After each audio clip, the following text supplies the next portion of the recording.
Goran Stamenković je rodom iz Kosovske Kamenice. Rođen sam pre 55 godina, 66. godine. U Vojnu akademiju sam završio ovde u Beogradu. Službovao sam nepune 3 godine u garnizonu u Užicu. Za Beograd sam došao 99. kada smo morali da se dislociramo sa Kosova i Metohije. Prvo sam radio u Centru državne bezbednosti Beograd. To je sadašnja BIA. I od 2004. sam u policijskoj upravi za grad Beograd, u dežurnoj službi, i da se od mene traži da sva krivica za rušenje objekata u Savamaloj bude na meni, da ja prihvatim krivicu.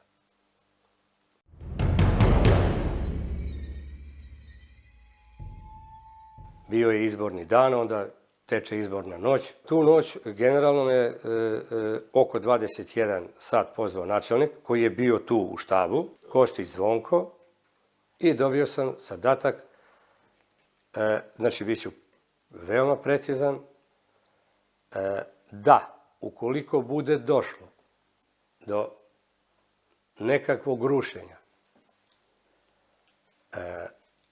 sve pozive preusmeravamo na gradsku građevinsku inspekciju i na komunalnu policiju.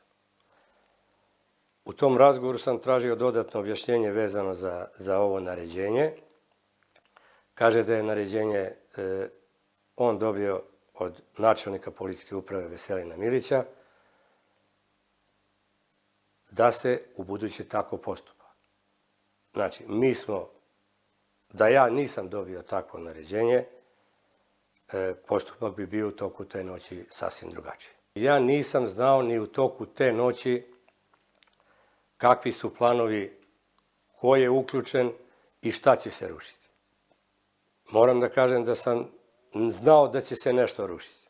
Tu nema dileme, bilo bi veoma, veoma ružno i licemerno da kažem sa mojim iskustvom da nisam znao da će se nešto rušiti. Ali se stalno ruše objekti neki koji su recimo na nekoj infrastrukturi, koji su na trasi gde će biti zidani objekti od opšte društvenog i državnog značaja.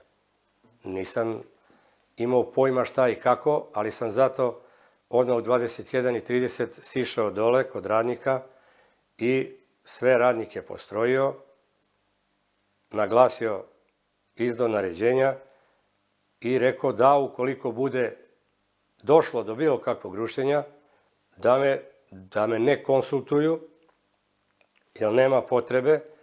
Dobio sam naređenje od vrha beogradske policije, znači načelnik Milić je doneo takvu odluku, načelnik Kostić mi je takvu odluku preneo, da se svi pozivi preusmeravaju, znači poziv građanine koji usledi, mi tehnički posjedujemo mogućnost da taj poziv prosledimo komunalnoj policiji. I da se građani upućuju da to prijave sutra ujutru po danu gradskoj građevinskoj inspekciji. Kad je već bilo 10-ak, 15-ak poziva, uputio sam patrolu Savskog venca na lice mesta, da bi me šef smene obavestio da je jedan od tih kojima je bilo uskraćena sloboda kretanja, pešice došao u policijsku stanicu Savski venac. To je radnik obezbeđenja. Kada je završeno rušenje, oni su ih oslobodili, vratili telefone i bila im je zabrana kretanja, da vam kažem, oduzeti su im bili telefoni. To su sve izjave radnika obezbeđenja, da vam kažem. Pa rekli su da su nepoznati ljudi u crnim džipovima sa maskama, da su bili arogantni, da su naredbodavno im naređivali da spuste pogled i glavu ka zemlji, da gledaju u svoja stopala, oduzeli mobilne telefone i onemogućili kretanje i bilo kakvu drugu komunikaciju. To je bilo sve što su oni nama prijavljivali. Svakog jutra šef smene izveštava pomoćnika načelnika policijske uprave za grad Beograd, koga ovlasti načelnik. Znači, načelnik Veselin Milić je ovlastio svog pomoćnika Milana Stanića tada. I ja sam ujutru izvestio Milana Stanića da je došlo do rušenja nekih da kažem, objekata u kvartu Sava Mala u Hercegovačkoj ulici. Milan Stanić me je pitao kako si ti to, Gorane, kao naš najškolovaniji i najsposobniji šef dozvolio da se desi. Moj odgovor je bio: načelniče, bilo bi krvi do kolana, a ja to ne bih dozvolio, nego sam dobio naređenje kako da postupam od načelnika dežurne službe. Normalno, posle noćnog rada odmarao sam kući i tek kada sam se probudio, onda sam video koje su razmere rušenja bile. Prvi snimci su se javljali na YouTube-u ili ne znam već kako.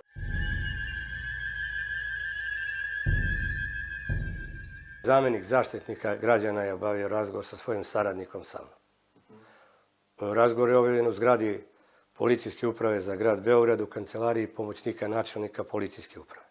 Nisam rekao, znači, celu istinu, zato što mi je bilo tako naređeno šta da kažem. Tada je načelnik Kostić otišao je van Beograda, znači sklonio se, to su reči načelnika tada, pomoćnika načelnika Milana Stanića, koji je kao diplomirani pravnik i poznavalac, dobar, dobio zadatak da sve dalje nastavi ispred policijske uprave za grad Beograd vezano za slučaj Sava Mala. Već tada to rušenje postaje poznato kao slučaj Save Male. Nakon toga je meni rečeno da će zbog pritiska javnosti, da ću biti kažnjen novčano mesec dana ili dva sa 10, 20, 30%, ne znam nija kako, a da će mi to biti kasnije nadoknađeno. Ja sam rekao, pa normalno da će biti i mora biti nadoknađeno, jer najbolje bi bilo da sad vi ste rušili, vi ste organizovali, da ja još od plate to plaćam. Međutim, kako i zašto, ko je odlučio, nisam bio kažnjen, da vam kažem. Zato kažem, i to su pogrešili. Ako su već hteli sve ovo da urade sa mnom, da kasnije da me prisile da to priznam, prvi korak u tome je trebao biti disciplinska i disciplinski postupak da se pokrene. Međutim, zašto to nisu uradili? Nisu bili dobro sinhronizovani. To je očigledno, da vam kažem. Šta je u pitanju, ne znam.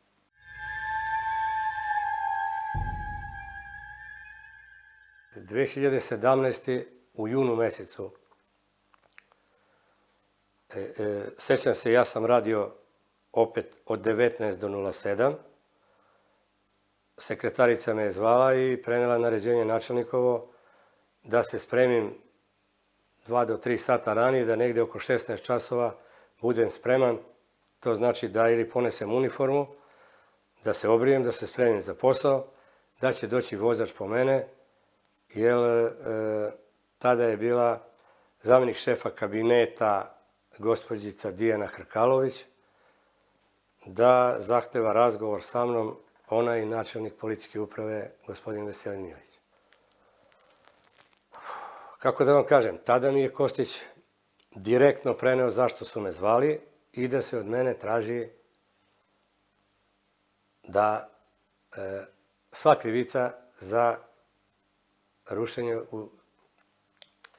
svih objekata bude na meni, da ja prihvatim krivicu. Ništa, ja sam ga pitao, ne znam da li je on normalan, da li je uopšte svestan šta priča. Kada mi je on rekao šta oni planiraju, bilo mi je loše. Pa mi je tu, morao sam da popijem 2 kafe, sekretarica je bila angažovana, 2 kafe i par čaša Coca-Cola koje ja inače ne pijem. I on je javio da mi nije dobro i da ćemo doći kada se budem malo sabrao. Zvonko se bio tada čovjek, i on bio se malo i uplašio, bilo mu je nelagodno, pošto smo bili sami u kancelariji. Posle toga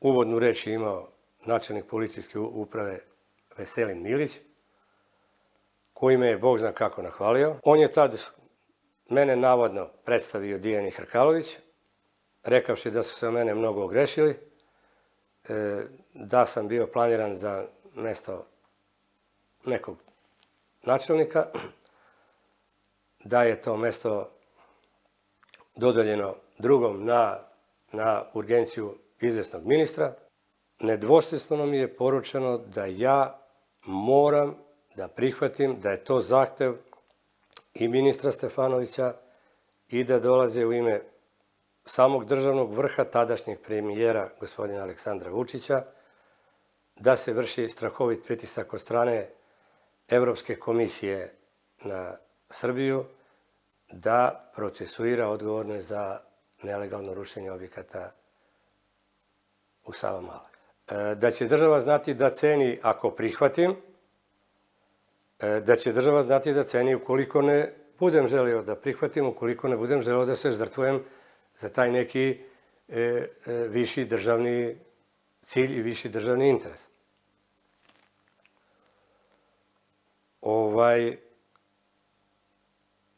I onda je Milić iznao da ću biti načelnik u Sopotu i da će mi biti u znak zahvalnosti omogućeno da privedem objekat nameni, da znači završim kompletan objekat koji sam započeo na ovom placu. Moj prvo pretpostavljeni i sam vrh u MUP-u i u državi su znali, nije tajna da sam ja sazidao objekat nelegalno ovde na Mirjevu, da vam kažem. Direktne pretnje sam dobio od Dijane Hrkaloviću direktne. Kada smo završili razgovor u hodniku, znači, da se ne igram glavom, da sam pametan čovek, da sam iskusan čovek, da sam čovek u godinama, iskusan starešina, da je ovo za vlast pitanje života i smrti i da će tako biti pitanje i za moju decu. Znao sam jednostavno da postoji milion načina da se naškodi mojoj porodici, posebno deci.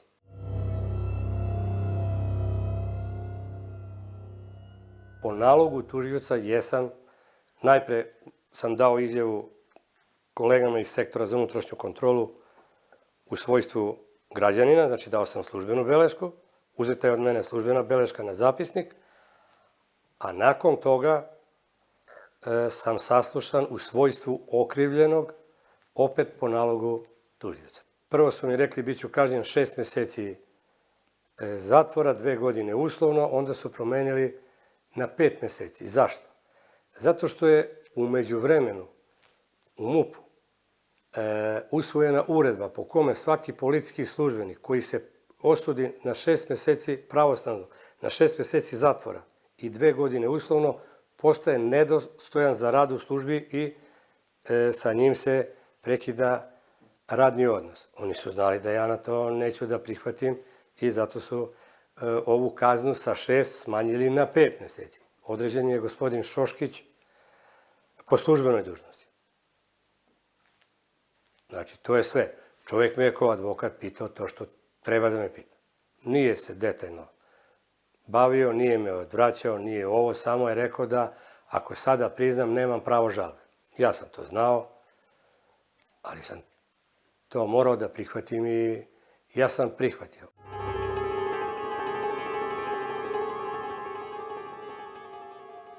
Posle tog sastanka je rečeno da će objekat biti ozakonjen u narednih 10 do 15, 20 dana. I ostalo je na tome, rekli su mi da ću ići kod sekretara. Nemanja Stajić je sekretar u gradskom sekretarijatu za ozakonjenje i legalizaciju. Bio sam kod gospodina Stajića primljen, to prvi put, tada smo se upoznali i on je rekao da moramo da radimo udarnički 20 dana do 2 meseca. Ja sam rekao, dobro, 2 meseca, 2, ali mi je rečeno 10 do 15 dana, jer sam ja sam imao dokumentaciju, da vam kažem,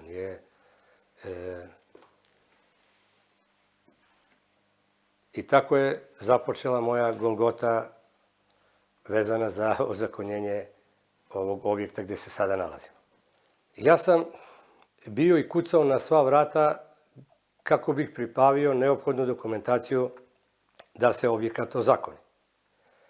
Međutim, dešavalo se da kod jednog primjera načelnika, budem zakazao sastanak i tako 3 do 5 puta ja odem i čekam po ceo dan, a načelnika nema.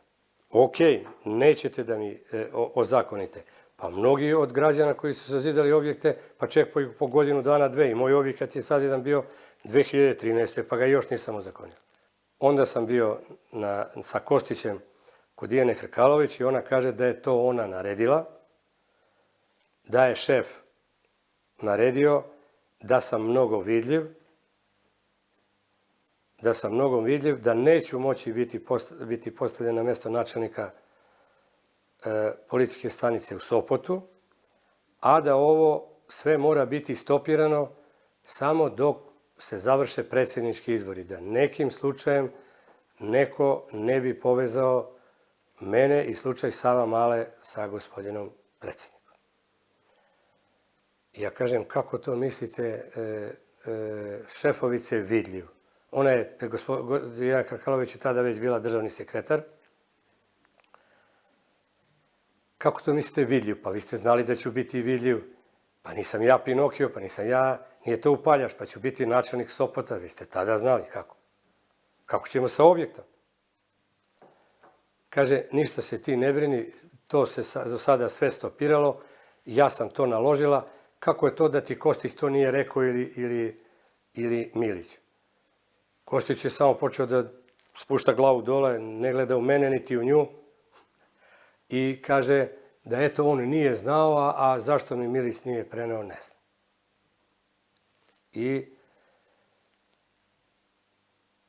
A da će mi svašta nešto pomoći, sve što bude meni trebalo kao građaninu,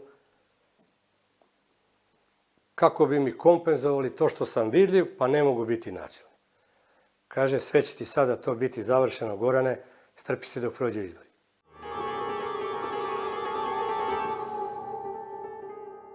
I objekat je zaista legalizovan, ozakonjen nakon izbora, znači krajem 2018.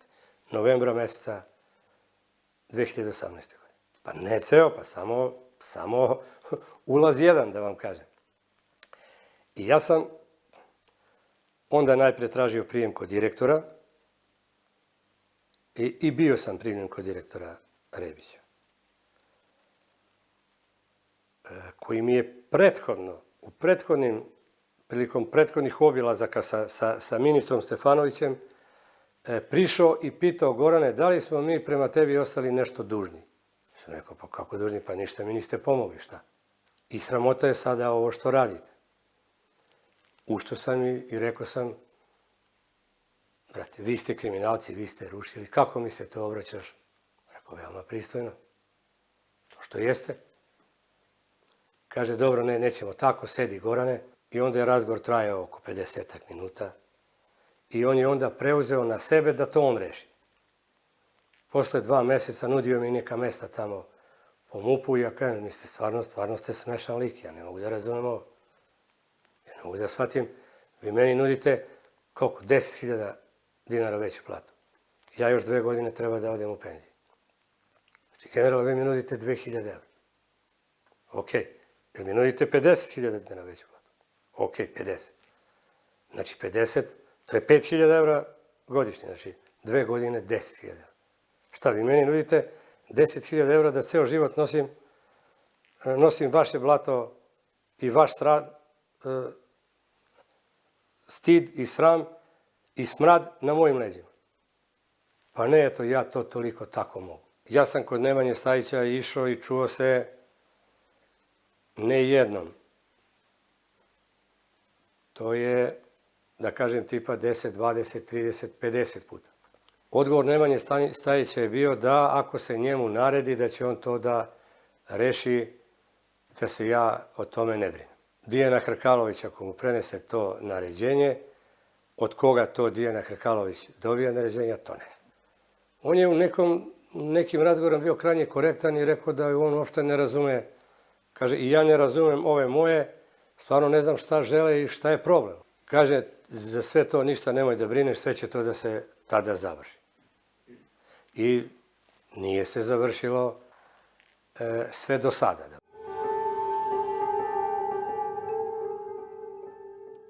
Za krivičnu prijavu i za sve sam saznao uvek sa nekom zadrškom od 20-ak mesec dana, 2 meseca. Komšije su prijavljivale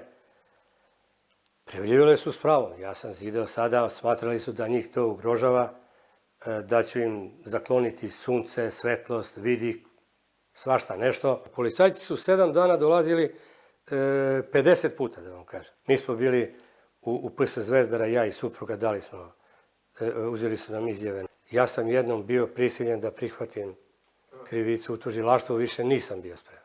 Bio sam prisiljen da sa članovima moje porodice, znači ja, moja supruga, 2 ćerke, sin i unuka tada, izađemo i sa transparentima budemo ispred predsjedništva na platovu. Počeo je narod da se okuplja, dobijali smo podršku. Nismo želeli da komentarišemo šta i kako. Napisali smo predsjedniku da ja nisam kriminalac, već da su kriminalci pojedinci iz najvišeg državnog vrha. U narednih nekoliko dana usledio je poziv na telefon i gospođa se javila iz kabineta predsjednika i zakazala mi je prijem.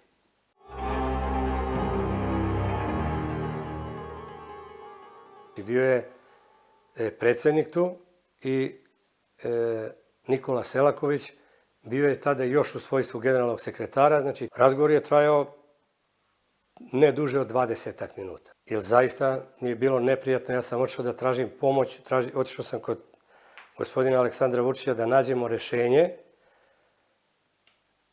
ovakvo rešenje ili onakvo rešenje, da oni odluče koje rešenje hoće. Pa ja sam upoznao predsjednika kako je došlo do rušenja objekta u Savamali. Sve.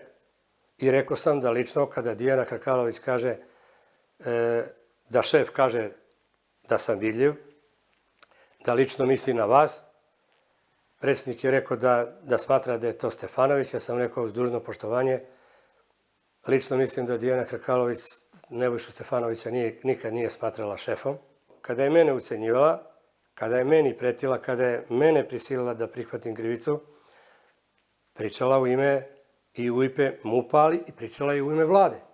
Vama je savjetnik za vašu bezbednost, pomoćnik ministra policije i savjetnik za bezbednost predsjednika države je trenutno Veselin Milić. On je, gospodine predsjedniče, učestvovao u rušenju Savamale. Nisam ja. Predsjednik kaže da on lično ne poznaje Nemanju Stajića. Ja sam rekao, gospodine predsjedniče, lično mi je Nemanja Stajić rekao da vas veoma dobro poznaje, da ste čak morali 2 puta da se uključujete, jer su ga drugi vama prijavljivali iz vaše stranke za neke nelegalne poslove, pa da ste vi morali da tu arbitrirate. Predsjednik kaže da će sada trenutno da nema vremena. Pitao me za objekat koliko je spratnost oko objekta. Ja sam rekao da se radi o spratnosti 4 plus potkrovlje, da je to površine oko 1600 metara kvadratnih. Izvinite na smehu. Tada je rekao, Gorane, hvala vam puno na iskrenosti. I ja sam rekao, znači predsjedniče, znači ja mogu da nosim vaše blato, vašu bruku, vašu ljagu, a ja sada, ok, niste mi pomogli, niste, pa vi me maltretirate. Vi mi pretite na svaki korak, recite mi šta da ja radim, kome da se obratim, a da bude to, da negde prođem, nigde ne prolazim. Kaže, ja ću sve to sada da saslušam, zvaću moje saradnike, da utvrdim i Gorane, u narednih 10 dana bit ćete pozvani i ja ću vam reći šta sam odlučio, a rešit ću ja to. Rekao mi je da čekam poziv za koji sam znao da neće se desiti. Znao sam da neću dobiti poziv. Znao sam da me je gospodin predsjednik, i žao mi je što sad mora da kažem što me je slagao. Kada je bila godišnjica rušenja objekata u Savamaloj,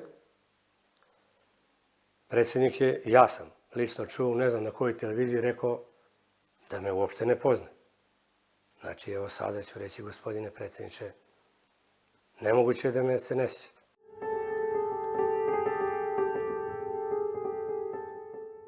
Trenutni postupak za nelegalnu gradnju se vodi direktno samo sa jedinim ciljem. Znači, sa ciljem da se Goran Stamenković spreči da kaže građanima Srbije istinu. Izlazak istine na svetlo dana se ne može zaustaviti. Sve što se radi prema meni i prema mojoj porodici je organizovano. I nalog dolazi sa samog vrha države. Želim da se skine ljaga sa porodice Stamenković.